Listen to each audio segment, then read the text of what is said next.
કર્મચારીના નામે bogus company ઊભી કરી ઓનલાઈન ટાસ્કનું કહી લોકોને ફસાવતી ગેંગના વધુ એક સાગરીતને સાયબર સેલે ઝડપી પાડ્યો છે. બીજા બાજુના બેંક એકાઉન્ટમાં 5 કરોડના ટ્રાન્ઝેક્શન થયા હોવાની માહિતી બહાર આવી છે.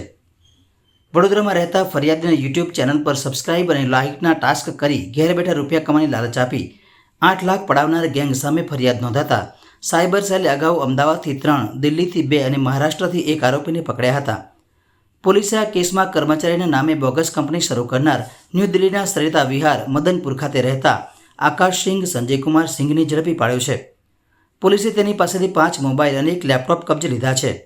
આ કેસમાં અગાઉ પકડાયેલા 6 જણા પાસેથી પણ પોલીસે 15 મોબાઈલ, 8 લેપટોપ અને DVR રાઉટર વગેરે કબજે કર્યા હતા.